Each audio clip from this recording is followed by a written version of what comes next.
some errands. Please tidy up this place. No!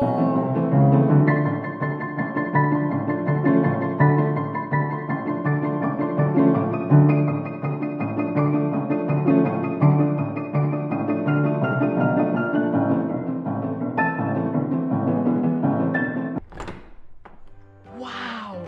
How did you guys do it? We got cleaners. Cleaners? You know it, Dad. Cleaner, it works.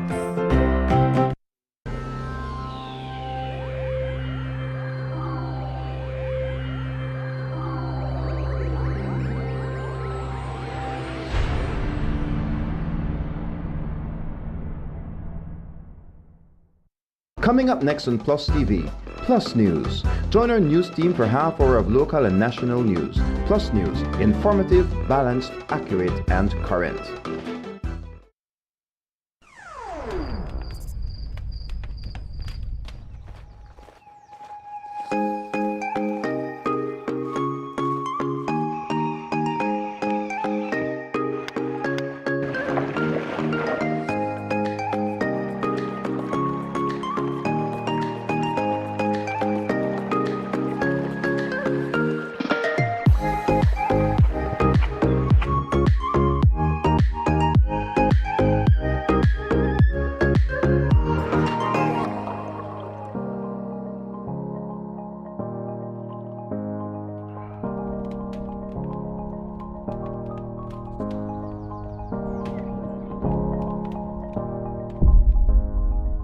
Explore the great outdoors with Benny's quality and savings.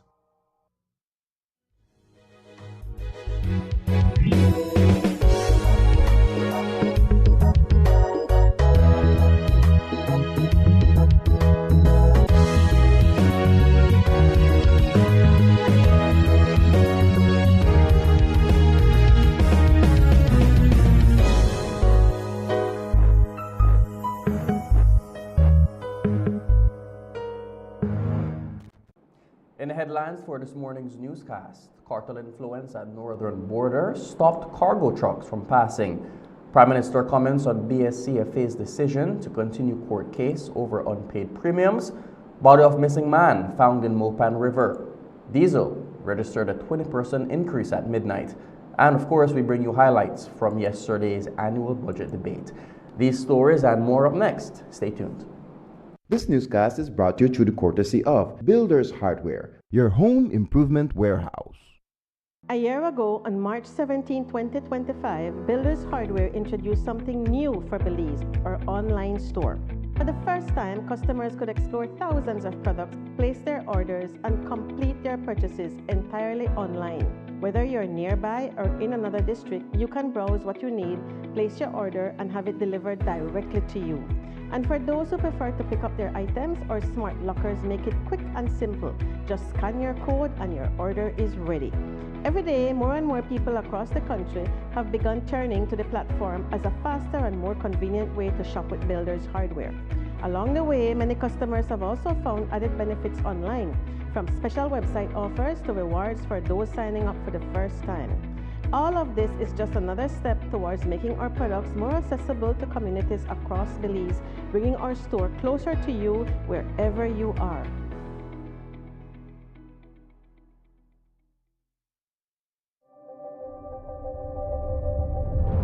Every connection we make is more than just a signal. It's a student unlocking a future through digital education. A young mind daring to dream bigger.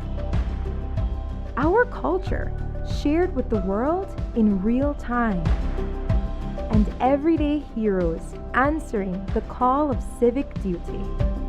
When we connect with Digi, we empower Belize.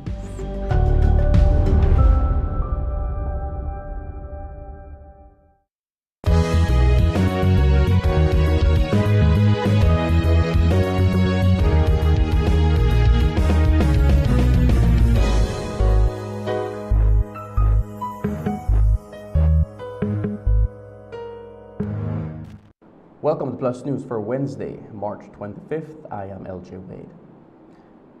Earlier this week, a customs announcement from the General Director of Cesar Customs Agency in the Quintana Roo area of Mexico was sent out, telling its clients that due to circumstances out of their control, foreign operations through the customs port was being shut down, barring cargo trucks from passing.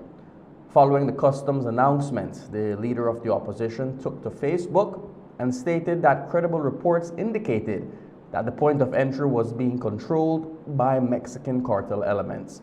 When we asked the Prime Minister about the situation, he stated that it had already been handled. Well, we're very grateful that it has opened, and it's very concerned. We've been dealing this at the highest level. We've been dealing with directly with the government, but also I have direct contact with the office of the president to be able to address these things, because sometimes in the bureaucracy things get stuck there. It does not move fast enough. A few months ago, I had sent Ambassador Oliver Del Cid, along with our Ambassador Oscar Arnold, to meet with Lázaro Cárdenas, who is the Chief of Staff in the President's office, for them to be able to give him a first-hand view of what really is taking place at the border. When in bureaucracies we give a report and it goes up the channel, it's always been sanitized that by the time it gets to the highest channels, probably you do not get a full understanding of what's really is happening. And so for me, it was important for us to be able to get directly to the president. That's when they sent in, I think about 10,000 troops came in, federal and state, and they went and they managed to go after a lot of these people. Of course, as soon as they left them, these guys come back again. We have been talking again to the officials at the border, and we felt that we're not getting anywhere, and so we again sent a message directly to the president's office a few days ago. So I'm happy to note that this has been cleared up. But I think that sooner or later I will probably have to try to see if I can have a meeting with the president to say that this matter is getting really out of control, and that they would probably see if I could urge them if they could put a permanent presence at the border to ensure that trade can be facilitated in and out of Mexico. In her statement, the leader of the opposition stated, and we quote, "No foreign criminal enterprise must ever be allowed to dictate the terms of trade, commerce, or security within Belize. Even more troubling is the apparent absence of a clear, coordinated national response to this escalating threat. Belizeans deserve reassurance that their government has both the capacity and the will to confront and dismantle organized criminal elements at our borders," end quote. Panton went on to call for a comprehensive national security plan addressing the cartel infiltration and an increased security presence and surveillance along Belize's northern border, while also remaining fully transparent with the Belizean public. The Belize Sugarcane Farmers Association is buckling down on its case against Belize Sugar Industries and Tate and Lyle Sugars. The case centers on unpaid fair trade premiums between the 2020 and 2021 and 2022 and 2023 crop seasons, with the BSCFA seeking over $11 million.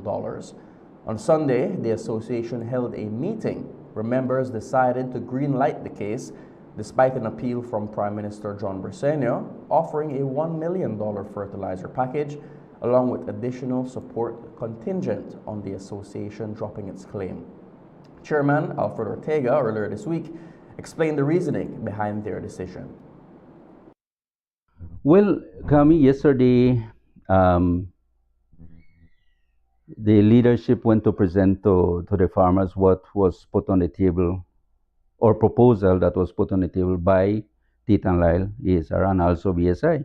Both of them, on which they are proposing a settlement agreement on which they are asking the farmers to drop the case, to abandon the fair trade premium.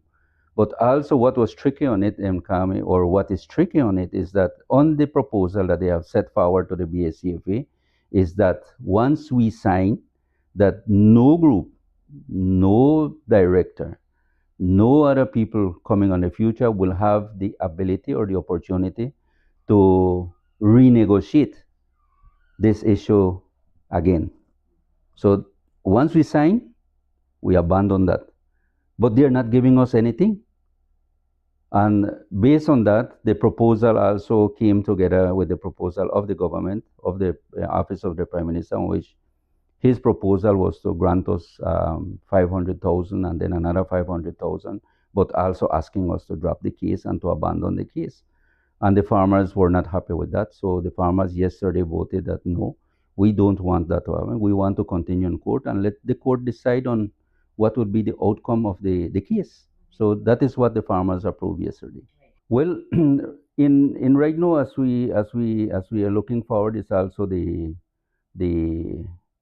letter of enhancement that they have brought, that we need to sign a letter of enhancement. And in fair trade standard, there's nothing that says that we have to sign a letter of enhancement, because in reality, Ms. Kami, we do not sell sugar to Titan. Well, the BSC, if it doesn't sell sugars to anyone, it is BSI that sells the sugar. It's not us. So why should we have a letter with them on, or a contract with them on which we don't sell them anything? We deliver our sugarcane to BSI, and BSI is the one under the act and under the country laws and regulation. BSI has all the controls of business in marketing sugar here in country locally and also for exportation. And while the majority of the association voted in favor of continuing the case, not all members were in agreement. Ortega gave insight on how the group moved forward despite a strong minority opposing the decision. Well, like in any case, Ms. Kami, not everyone, or we won't have 100% of our membership in agreement to one thing. That has always happened. Even in projects, in programs, not everyone is in agreement to a certain project. But as an organization, we have a quorum. And once the quorum, our bylaw says that once the quorum approve any project or any proposal being given by to the association, that kicks off, because it's the majority that voted in favor to that.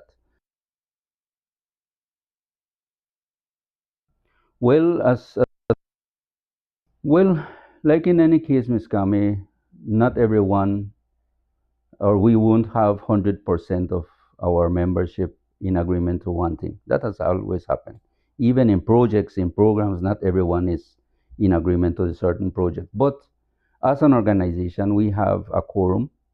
And once the quorum, our bylaw says that once the quorum approve any project or any proposal being given by to the association, that kicks off, because it's the majority that voted in favor to that.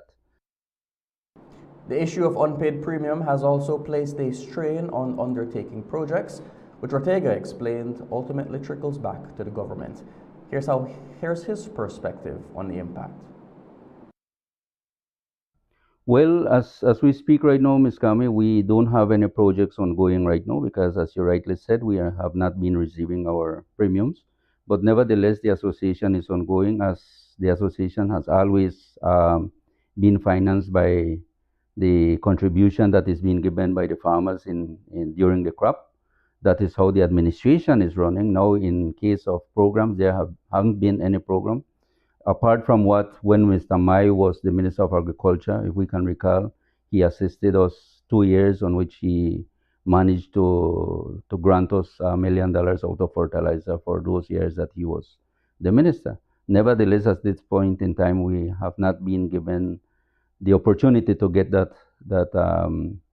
a benefit to the farmers as we speak. But we, as an organization, as administration, we are trying to see how best we can get, where we can get, so that our farmers can get at least something to benefit out of their labor.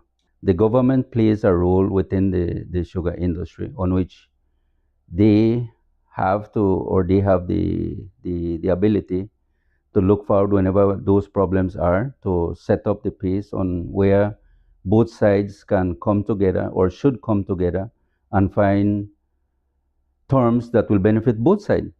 And the government also, because once the sugar industry is running good, then everybody would be happy to to their own sides of the movement, because the producers, once we can deliver our sugarcane and we can get a good payment for our sugarcane, farmers will be happy. And also the millers, once they can receive the amount of sugarcane that they need per crop, that give them also the benefit, the economical benefit that they are looking for. And also how the government get benefit out of it, because when the farmers get their funds, it is being invested in country. So taxes are being paid, government collects, so everybody get a part of or a fair share out of the sugar industry. And that is where the government come in place, because they should be the ones regulating, putting regulations on which we can be clear and transparent on what we have been working. This has been from since 2010 that we have been trying to negotiate a better agreement, commercial agreement with BSI. And that is where, whenever, as the question you made before, how the government falls into this, well, they are part of the act, and that is why, as a producer organization, the BSCFA, whenever we are unable to meet or to come into agreement with BSI, then comes that we need to seek our government, our leaders in government, because they are aware to what is ongoing within the sugar industry. And that is why we met with them, the Caldos, and he presented to us that he had already visited the president of ASR, and he brought a message from them. And what was that message? That message, according to him, is that they are ready to start paying us fair trade, but what they ask him to ask us is that we should drop the case from court. And the leadership don't have that ability to approve that just like that. Everything has to go to the farmers, and that is what happened yesterday. So the message was very clear from him, and as leaders, we didn't make any commitment that yes, we will go through, or that we have to present that to the farmers. Yesterday, the Prime Minister shared his thoughts on the Belize Sugarcane Farmers Association's decision to continue their court case against Belize Sugar Industries and Tate & Lyle Sugars. Prime Minister John Briceño stated that he was not disappointed in the decision to continue the case. Not necessarily. I think, as I said earlier, it's a decision that they have to make. All I was hoping is how we can try to bring this to an end. And if they feel that they want to continue with that, then that's on them. The problem is that what we have as a cabinet, that we can't continue bailing out the BSCFA. They have come several times for us to bail them out, and we have done so because they play an important role in the sugar industry. But whenever we do that, colleagues then start to tell us, well, how about tour operators, and how about the fisher folks, how about these people that have to buy more boats, or down south, the people in agriculture down south, the cacao people. They are always reminding me during the fires, a lot of small cacao farmers lost their produce, and we did not manage to give them the help that they needed. So it creates a sense of frustration and jealousy within cabinet. And I don't know for how long I'll be able to do that, because then the reservoir say, hold on, before you do that, we also have to give to the other areas. And I also like to make the point that whenever the government gives monies to one association, the other associations are saying, well, we are also taxpayers, so we also deserve a part of that money. So I was trying to see how we could find a way out to put an end to this, but if they feel that they want to continue with the case, that's fully their right. Yesterday, 35-year-old Hector Mejia, a resident of San Jose Socots village, was discovered floating in the Mopan River, just days after going missing. On Monday, March 23rd, Peter Milchard of San Jose Socots reported that his brother-in-law, Hector, was missing. According to Milchard, Mejia was last seen on Saturday, March 21st, at around 9 a.m. And since then, the family has made multiple efforts to locate and contact Mejia, but to no avail. A day later, on Tuesday, March 24th, the body of Mejia was discovered floating in the Mopan River. The body reportedly had no visible injuries and was in a partial state of decomposition. The authorities are currently investigating the circumstances of Mejia's death. 22-year-old San Pedro fisherman Shelby Hernandez was remanded to the Belize Central Prison yesterday following his arraignment for the triple murder of 28-year-old Karim Nazim Espat, 35-year-old Oscar Modesto Mas, and 21-year-old Yerlin Marisol Bueso Alvarez. At 10 o'clock yesterday, Hernandez, the only suspect in the case, was ferried from San Pedro to Belize and appeared at the magistrate's court. Hernandez faces 3 counts of murder for the shooting incident that occurred on Thursday, March 19th at Mas's residence in the Mosquito Coast area of San Pedro. The attack left both Espat and Mas dead at the scene, while Alvarez succumbed to her injuries. No plea was taken from Hernandez, and due to the severity of the crimes, bail was denied. Hernandez is expected to return on the 27th of May. The double murder trial of Miguelito Encalada continued yesterday before Nigel Pilgrim in the High Court as proceedings advanced on both evidentiary and witness matters. The court concluded a voir dire to determine the admissibility of a recorded police interview allegedly given by Encalada. Justice Pilgrim is expected to hear closing arguments from both the Crown and the defense before ruling on the issue. In the meantime, the prosecution has begun calling witnesses. The case has been adjourned until the 25th of March, when the trial is set to resume. Encalada, a Ladyville barber, is charged with 2 counts of murder in connection with the April 20th, 2023 shooting deaths of his wife, Desiree Elizabeth Gonzalez, and his brother, George Vincent Roster, on Scissors Tail Street in Ladyville. The incident sent shockwaves through the community. Police reports indicate that Encalada was found outside his home when officers arrived at the scene, while the bodies of the victims were discovered inside the residence. He is being represented by attorney Earl Hamilton. We'll take a quick break, and when we return, we'll bring you highlights from day 2 of the budget debate. Stay tuned.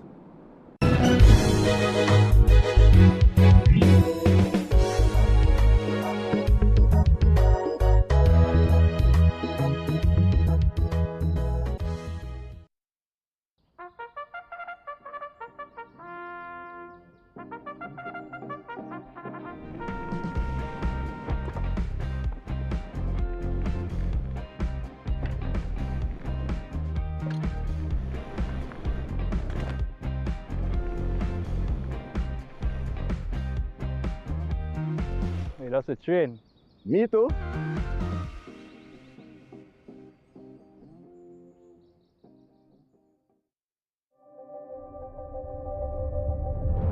Every connection we make is more than just a signal.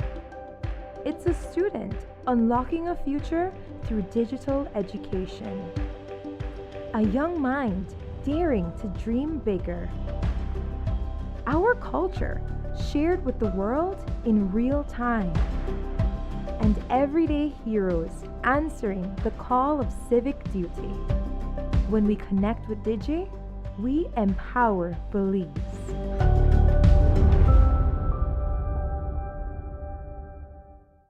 Electricity is essential for everyday life, but behind every outlet, a lot is happening to bring you safe, reliable, and sustainable energy. Let's start at the beginning. Independent power producers across Belize generate electricity using a mix of renewable and non-renewable resources. Electricity travels across a network of high-voltage transmission lines capable of transmitting electricity across long distances. Electricity then reaches your nearest substation, where it is adjusted to a lower voltage, making it safe to travel on the distribution lines you see in your community. From there, electricity makes its final journey from the distribution lines to your home, providing you with safe and reliable power when you need it. We continue to serve you.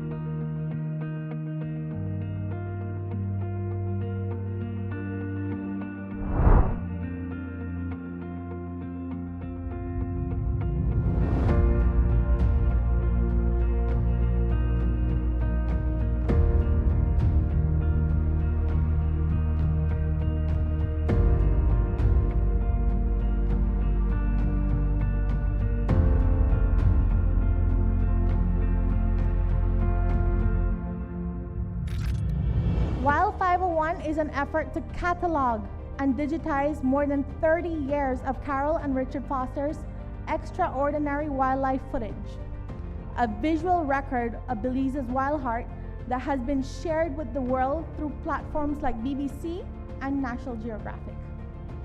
This exhibition brings that work to life through new short wildlife films that Carol has been working on over the past few months, curated photographs that capture the iconic Foster perspective, and hundreds of archival recordings that are now being preserved and made accessible for the first time. But Wild 501 is more than just an exhibition or a gallery of pretty pictures. It is a living, breathing archive. It is a monumental effort to catalog, digitize, and preserve a cinematic history that belongs to all of us.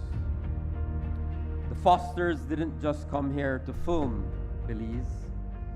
They chose to be Belize. They made this wild landscape their home and their life's mission. As award-winning filmmakers for giants like the BBC and National Geographic, they acted as our global ambassadors. I knew I had to do something, and I wanted to do something, and I was looking through all my slides and looking through all, and I've been doing this for like more than a year, trying to get everything in, from past to present to future. I know that was my intentions of giving back to Belize.